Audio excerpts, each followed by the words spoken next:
كمين لهم أحوات وأحات كميننا استني لهم عن تسئلنا بزعبة ناي تقرأي قداي نوقع انت اينا نمثل اتحساسة نازل بفلايك بوليتيكانا مالتي بوليتيكاناس تا اينا نمثل تا اينا تملخ تعيزني ايه تا اينا نبل زلنا استي نحسب زتوسنة تعيز بحر زلو حزي انا ابزي حدا እቲ ምፍርራጅ ዝበሃል ቀንዲ ንሱ እዩ ትጸላኢና እኒአ ኢለ እየ ዝኣምን ምክንያቱ እቲ ሓሳባትና ክንሰማማዕ ክንረዳዳእ ይህን ምሂን ክንበሃል ኣይከኣልናን ብኡ መጠን ከዓ ሓይልና እንዳቐነሰ ይኸይድ ኣሎ ማለት እዩ ሓይልና ጉልበትና ሓይሊ ሰብና ዓቕምና እውን ማለት እዩ ስለዚ እዙይ እንዳቐነሰ እንዳተጓደለ ይኸይድ ኣሎ ሰኣን ምስምማዕ ሰኣን ናብ ጠረጴዛ መጺኻ ምርድዳእ እንታይ ኢኻ ትብል ዘለኻ እስቲ ንገረና እስቲ ክነዳምፀካ ዝተኣዳምፁን ተባሂልና ሞንጎኛ ኮይንካ ናይ ዘይምድምማፅ ኩሉ ብናትና በታ ኣነ ዝደልዮ ጥራሕ ክኸይድ ምድላይ እቲ ሓደ እውን ከምኡ ማለት እዩ ስለዚ እዚ እንታይ ይፈጥረሎ ምፍልላይ እውን ጥራሕ ኣይኮነ ናብ ጎነፁ እውን ክዓቢ ይኽእል ማለት እዩ ስለዚ እንታይ እዩ ዳ ኣብቲ ሕዚ ንኣብነት እዚ ቅቡል ዝኾኑ ኣባህላታት ኣለዉ ግን ስሕተት ዘለዎ ማለት ስሕተት ዘለዎም ኣባህላታት ኣካይዳታት ንሕና እንታይ ሽማሽም ይወፅእ ኣሎ ንወፃፅእ ኣለና ሰባት ሽም የውፅእ ኣለዉ ሌቨል ይግበረሎ ሰብ ግን እንታይ እዩ ሌቨል ክግበር ተሎ ሓቂ ድዩ ሕዚ ንኣብነት ጉጅለ ድሕረት ዝበሃል ኣባህል ኣሎ ድሕረት እንታይ ማለት እዩ ሓቂ ድዩ እንታይ ድሕረት ማለት እቲ ድሕረት ዝብል ዘሎ ሰብከ ስልጡን ድዩ ማለት ሰልጢኑ ድዩ ወይስ እንታይ ዓይነት ኣመለኻኽታ ስለ ዘለዎ እዩ ድሑር ኢሉ ዝስይሞ ዘሎ እቲ ካልኣይ እንደገና እቲ ድሑር እንደገና ነቲ ካሊእ እንደገና እንታይ የስይሞ ኣሎ ጉጅለ ጥልመት ክሕደት ከዓ ይብሎ ክሕደት እንታይ እዩ ንመን ይክሒዱ ጥልመት እንታይ እዩ ንስኻ ኸ ክሓዲ ኢልካ ስለ ዘፈረጅካዮ ናይ ዘይምኽሓድካ መረጋገፂ እንታይ ኣሎ እንታይ እዩ ዘይክሓድካ ብምዃንካ እንታይ ሰሪሕኻ ድሑራት ብምዃኖም ከ እንታይ እዮም ዝብሉ ዘለዉ እዚ ስቴሪዮታይፕ ይበሃል ስቑኢሉ ብተለምዶ ዝፀዓነና ባዕልና ብንፈጥሮ ስቶሪ ተረኽ ንዝኾነ ጉጅለ ወይ ናይ ፖለቲካል ፓርቲ እንህቦ ኣባህላ ስቴሪዮታይፕ ቅቡልነት ንኽግበር ኣብቲ ማሕበረሰብ ዝፀዓር ኣካይዳ እዩ ከም ማሕበረሰብ እውን እዚ ብኸባቢ ምፍራጅ ከም ህዝቢ ከም ከባቢ ከም ዓሌት ምፍራጃት ምክፍፋላት ሽማሽም ውፅፃዓት እዚኦም ከምዚ እዮም በቃ እዞም ከባቢ እኮ እዚኦም እዮም እዞም ዓዲ እዚኦም እኮ ከምዚ እዮም ከምዚ እዮም እንዳበልካ ምክፍፋል ማለት እዩ እዚ ሓደቲ ናይቲ ምክፍፋል ውፅኢቱ ማለት እዩ ስቴሪዮታይፕ እንብሎ ማለት እዩ ኣብ ሓቂ ዘየለ ግን ኣብቲ ማሕበረሰብ ኮነ ተባሂሉ ክሰርፅ ዝተገበረ እዩ እዚ ኣብቲ ፖለቲካ እውን ኣሎ ኣብቲ ማሕበረሰባዊ ኣካይዳና እውን ኣሎ ማለት እዩ እዚ እንደገና ንኽትድምድም ይግበር ማለት እዩ ነቲ ሓደ ጉጅለ ወይ ማሕበረሰብ ወይ ከዓ ናይ ፖለቲካ ኣመለኻኽታ ዘለዎ ሰብ ትፍርጆሞ ካብኡ እንደገና ንኽሰርፅ እንደገና ይግበር ብፕሮፓጋንዳ ማለት እዩ ግን እዚ ሓቂ ድዩ ኣይ ሓቅን ክምርመር ኣሎ እንድሕር መርሚርናዮ ክሳዕቲ መጨረሻ እንድሕር ከየናዮ ሓቂ ኣይኮነን ስሕተት እዩ ከም ማሕበረሰብ ምፍራጅ ምክፍፋል ሌቨል ምግባር ስሕተት እዩ ከም ሓደ ፖለቲካል ፓርቲ እውን ምፍራጅ እውን ስሕተት እዩ ብውሕዳት ሰባት ንብዙሓት ሰባት ሽም ምውፃእ ምፍራጅ ትክክል ኣይኮነን ማለት እዩ ሓደ ዓይነት ኣይኮነን ማለት እዩ ስለዚ ከምዚ ዓይነት ኣካይዳ ኣብ ትግራይ ኣሎ እቲ ኣተሓሳስባ እውን ከምኡ ሓደ ሰብ ናይ ምሕሳብ መሰል ኣለዎ ብናጽነት ማለት ናይ ባዕሉ ኣመለኻኽታ ክኽተል ይኽእል ይመሰሉ እዩ ተፈጥራዊ መሰሉ እዩ ናይ ባዕሉ ኣተሓሳስባ ኮሰጉም እዩ ናብዚ ዓለም መፂኡ ዘሎ ግን ኣብቲ ናይ ሓባር ኣተሓሳስባ ንዓዲ ይኹን ንቤተሰብ ይኹን ንዝኾነ ንትካል ዝጠቅም ኣተሓሳስባ ግን ናብ ተመሳሳሊ ዓይነት ኣተሓሳስባ ምምፃእ ግን የድልየና ማለት እዩ ኣብዚ እውን ኣፈላላይ ክህሉ ይኽእል ሓደ ሰብ ኣተሓሳስቡ ስለ ዝተፈለየ ግን ንምንታይ ከም ካሊእ ከም መጻእተኛ ከም ገበነኛ ከም ሓደ ነገር ከም ባንዳ ክዛዕምዛዕና ንምንታይ ኢና ንስዩሞ እዩ ባንዳልካ ጥራሕ ምስያም እውን ኣይኮነን ክሳዕ ናብ ተፈጥሮኣዊ ኣካላቱ ባህርያቱ ናይ ቤተሰቡ ኣመጻጽኣ ሃፍቱ ስርሑ ናብቲ ናይ ቤተሰቡ መዋቕር ኣቲና ኢና እንብፅውፆ ኣብ ትግራይ እዚ እዩ ዘሎ ንምንታይ እዩ ከምዚ ዝኾን ዘሎ ሓቂ ድዩ ሓሶት ኣይኮነን ሰብሲ ናይ ባዕሉ ኣተሓሳስባ ኣሎ ሰብ እንድሕር 8 ቢልዮን ወይ 9 ቢልዮን ኣብዚ ዓለም እዚ ሃሊና 9-8-7 ቢልዮን ኣተሓሳስባን መልክዕን መንነትን ኣይደንቲቲ ወይ ከዓ ፐርሰናሊቲ ክህሉ ይኽእል እዚ ባህርያዊ እዚ ተፈጥሮኣዊ ትዕድት ናይ ደቂ ሰባት እዩ ከማይ ዘይኮንካ ኢልካ ምሕሳብ ከደኣ እንታበይ ደኣ ይመፅኡ እዩ ንስኻ ተሓስቦ ኣነ ዝሓስቦ ክፈላለ ግድነት እዩ ክንመሳሰሉ እውን ከዓ ንኽእል ኢና እዚ እውን ሓደ መገዲ እዩ እዚ ግን እቲ ማጆሪቲ ዝበሃል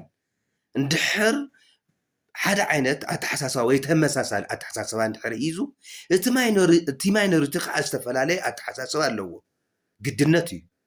እቲ ማይኖሪቲ ኣተሓሳስባ ዝኽተል ሰብ ግን ክነብር ኣብዚ ዓለም ክነብር ኣብ ትግራይ ክነብር መሰሉ ክሕሎ ክሰርሕ ከፍርህ ክራባሕ ክፋረድ መሰሉ እዩ ናይ ዘይምንባር መሰሉ ክኽልከል የብሉን እንታይ ገይሩ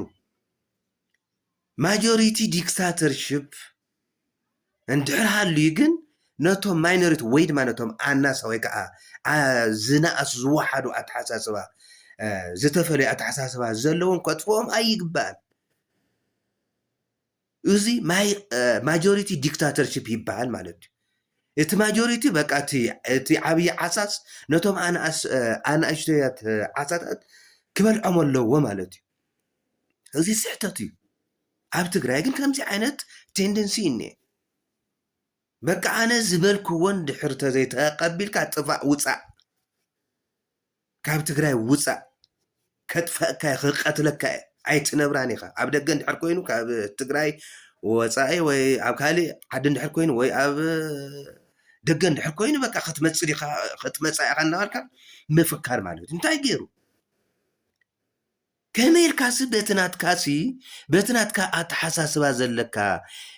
ፅቡቕ ይኹን ሕማቕ ብዘየገድስ ኣብ ኣተሓሳስባኻ እዚ ዘለኹ ብዘየገድስ እከይ ይኹን ሰናይ ኣተሓሳስባ ከመይ ኢልካ ከም ናተይ ዘይሓሰብካ ኢልካስ ትቃለሶ ኣለኻ ዘይተእምኖ ነቲ ሓሳብካ ዘይተእምኖ ተዘይኣሚኑ ከዓ መሰሉ እዩ ናይ ባዕሉ ኣተሓሳስባ ክኽተል ኣለዎ ስለዚ ኣብ ትግራይ ዘሎ ፖለቲካዊ ርኤት ኣነ ክሪኦ ዝደሊ ምርኣይ ኣነ ክዛረቦ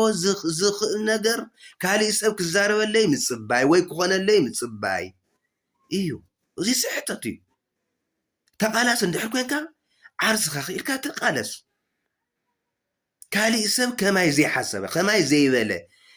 ነቲ ኣጀንዳ ናተይስ ኣጀንዳ ዘይገበሮ ኢልካ ግን ክትሓስብ ኣይግባእ ኣጀንዳኻ ሴት ጌርካ ናብ መድረክ ምፃእ ዝተኸተለ ክኽተለካ እዩ ዛስ ኦኬ ተዘይኮይኑ ከዓ በቃ ምስቶም ውሕዳት ኮንካ ትቃለስ ደገፍትኻ ኣፍሪ ብናይ ባዕለይ ኣተሓሳስባ ክትክድ ኣለካ ኢልካ ግን ክተጥፍኦ ክትፀልኦ ኣይግባእን ፈታውየ ተዘይኮንካ ፀላእየ ኢኻ ናተይ ሓሳብ ተዘይተኸቲልካስ ንስኻ ናይ ዝኾነ ሓይሊ ተልእኾ ሒዝካ መፂኻ ኢኻ ማለት እዩ ኢልካ ምሕሳብ ስሕተት እዩ እዚ ፋሽኑ ዝሓለፈ ፖለቲካ እዩ ቅድሚ 80 ዓመት 90 ዓመት ዝነበረ ኣተሓሳስባ እዩ ከማይ እንተዘይ ኮንካ ጥፋእ ዝብል ኣተሓሳስባ ማለት እዩ ስለዚ ሰብ ናይ ምሕሳብ መሰል ኣለዎ ናይ ባዕሉ ናይ ምሕሳብ መንጎኛ ናይ ምዃን መሰል ኣለዎ ናይ ምድጋፍ መሰል ኣለዎ ናይ ምቅዋም መሰል ኣለዎ ዝኾነ ይኹን ናይ ምዃን መሰል ኣለዎ ግን ናይ ካሊእ መሰል ክነክእ የብሉን ህዝቢ ክነክእ የብሉን ዓዲ ናብ ሓደጋ ከእቱ የብሉን ተዛሪቡ ኢልካ ግን ሓደ ሰብ ወይ ሰባት ተዛሪቦም ኢልካ ግን ዓዲ ናብ ሓደጋ የእትዎ ኣለዉ ዓዲ የፍርሶ ኣለዉ ኢልካ ምሕሳብ ግን ልውእና እዩ ተዘይኮይኑ ከዓ ድንቁርና እዩ ከምኡ ዝበሃል ነገር የለን ዲሞክራሲ ጥራሕ እኮ ይኮነን እዚ እኮ መሰል ተፈጥራዊ መሰል ናይ እግዚኣብሔር ስጦታ ውህብቶ ህያብ እዩ ስለዚ እዚ ሓደ እቲ ካልኣይ ናይ ትግራይ ፖለቲካ ማለት እዩ እቲ ሳልሳይ እንደገና እንታይ እዩ ፖፑሊስት ዝኾነ ምሕደራ እዩ ፖፑሊስት ዝኾነ እንታይ ማለት እዩ ንውሕዳት ናይ ውሕዳት ፖለቲካ ማለት እዩ እዚ እንታይ ብኸመይ ይግለፅ ኣነ ጥራሕ እየ ዘለኹ ኣነ ጥራሕ እየ ዝውስን ኣነ ዝበልክዎ ትክክል እዩ ኣነ ዝተዛረብክዎ ወርቂ እዩ ናትኩም ግን ውድቂ እዩ ኢልካ ምሕሳብ ማለት እዩ እዚ እንታይ ማለት እዩ እቶም ኣብኡ ዘለዉ እቶም ፖፑሊስት ምሕደራ ዘለዉ ሰባት እንደገና እዞም ኣመሓደርቲ ወይ መራሕቲ እንደገና ንባዕሎም እቲ ፖለቲካል ፓወር ኣብ ባዕሎም እዩ ኣብ ኢዶም ማለት ኣብቲ ህዝቢ ኣይኮነን ንሳቶም ገበርቲ ሓደግቲ ይኾኑ ማለት እዩ ኩሉ ነገር ድማ ዓፍጢጦም ይሕዙ ማለት እዩ ፖፑሊስት ፖለቲከኛታት ማለት እዩ እዚ እንታይ ማለት እዩ ንዓርሶም ጥራሕ ዝቐድሙ ፖለቲከኛታት መራሕቲ ማለት እዩ እዚ እንደገና ንኩሉ ንሕና ኢና ጌርናዮ እዮም ኢሎም ዝዛረቡ ኩሉ ናትና ንሕና እንተዘይ ሃሊናዮ ዝተባረኸ ኣይኮነን ኢሎም ይሓሱ ንሕና ዘይቀደስናዮ ፖለቲካ ይኹን ጉጅለ ይኹን ማሕበር ይኹን ዕቁብ ይኹን ፖለቲካል ውዳበ ይኹን ሲምፖዚዮም ይኹን ሳሪሃ ማሪሃ ይኹን ንሕና እንተዘይሃሊናዮ ርኩስ ኢሎም ዝኣምኑ ፖፑሊስት ምምሕዳር ወይ ከዓ ኣድሚኒስትሬሽንስ ይበሃሉ ማለት እዩ እዚ እንደገና ኩሉ እቲ ሚድያ ናቶም ይኾን እቲ ሃይማኖታዊ ትካል እውን ናቶም ይኸውን ላዕለዎት ናይ ትምህርቲ ትካላት እውን ሃየር ኢንስቲትዩሽንስ ካልኦት እውን መንግስታዊ ይኹና ዘይመንግስታዊ እንደገና ናትና እየን ናትና ርዕዮተ ዓለም የሰጉማይሎን ኢሎም ይሓስቡ ማለት እዩ እዞም ፖፑሊስት ማለት እዩ ዩኒቨርሲታት እንታይ ቀረያ ናትና እዮም እዞም ምሁራት እውን ናትና ርዕዮተ ዓለም ደገፍቲ እዮም ኢሎም ከም ናቶም ይቆፅርዎ ማለት እዩ ሚድያ እውን ናይዞም ሰባት እዚኦም ኣፍንጫን ዓይንን ሳሪሃ ማሪሃን ኮይነን የተርፋ ማለት እዩ እዚ ፖፑሊስት ምሕደራ ተባሂሉ ይፅዋዕ ማለት እዩ እቲ ህዝቢ እንደገና ከም መሳርሒ ወይ ከዓ ኢንቲቲስ ኮይኑ ነቲ ሊደርሽፕ ኮይኑ የገልግል በቃ ከም ንብረት ዓይነት ማለት እዩ ህዝቢ ወሲኑ ይበሃል ሕዚ እቲ ዝወሰነ ግን ቶም ውሕዳት መራሕቲ ኣብ ንእሽተይ ኣዳራሽ እዮም እቲ ህዝብስ ንእሽተይ በቃ ኦን ኦፍ እትገብሮ ፍጥረት ወይ ድማ ዝኾነ ማሽን ገይሮም እዮም ዝሓስብዎ እተጥፍኦን እትውልዐን በቃ ናይ ገዝኦም ስዊች ኦፍ መግበሪ ናይ መብራህቲ ገይሮም እዮም ዝሓስብዎ ማለት እዩ እዞም ኣመሓደርቲ እዞም መራሕቲ እዚኦም ነቲ ህዝቢ ከም ንእሽተይ በቃ ደምን ኣዕፅምትን ከም ዘይብሉ ዝተፈላለየ ኣተሓሳስባ ከም ዘይብሉ ስቑኢሉ ንእሽተይ ግኡዝ ነገር ናብዚ እንተገበርካዮ ናብኡ ይብል ናብዚ እንተበልካዮ ናብኡ ዝብል ስቑኢሉ ንእሽተይ ተንቀሳቃሲ ግኡዝ ነገር ገይሮም እዮም ዝሓስቡ ነቲ ህዝቢ ማለት እዩ ህዝቢ ይሓስብ እዩ ይሓትት እዩ ርእቶ ኣለዎ ነቐፌታ ኣለዎ ኢሎም ኣይሓስቡን ሓይሊ ከም ዘይብሉ እውን ገይሮም ይቆፅርዎ ምክንያቱ ፖለቲካል ፓወር ኦፍቶም ኣመራርሓ እምበር ኣብቲ ህዝቢ ይኮነን ማለት እዩ ፖለቲካል ኣመራርሓን ትእዛዛትን እንደገና ካብቶም መራሕቲ ናብ ታሕቲ ይወርድ ማለት እዩ ኣብ ፖፑሊስት ዝኾነ ምሕደራ ማለት እዩ ስለዚ ኣብ ትግራይ ከምዚ ዓይነት ምሕደራ ኣሎ ኢለ ኣነ ዝኣምን ብውልቀይ ማለት እዩ እዚ ወዲ እዚ እንደገና ተደማሚሮም እንዳተጠቃለሉ እንዳተኣከቡ እንደገና እዚ ሓይልና ንክንስእን ንኸይንመኻኸር ዘለና ዓቕምታት ኣዋፂና ነዛ ዓዲ ከይነሳግር ተመዛበልትና ከይንምልስ ግዝኣታዊ ሓድነትናን ቦታታትናን ከይነምፅእ ከይነእቱ ናብና ግዝኣት ከይነእቱ እዚኦም ኩሎም ከይንሰርሕ ትካላትና እንደገና እቶም ዝዓነው ትካላትና እንደገና ከይንሕይዎም ህዝቢ ከይሓዩ ልምዓታዊ ምንቅስቃሳት ከይህሉ ገይሮምና ዘለው ትሕዚ ዘለናዮ ሕቱቕቱቕ ኣእትዮምና ዘለው እዞም ነገራት እዚኦም እዮም ምክንያቱ እዚ ኣብ ፖለቲካና ኣብ ኣእምሮና ዘሎ ንዘመናት ዝተሰርሐሉ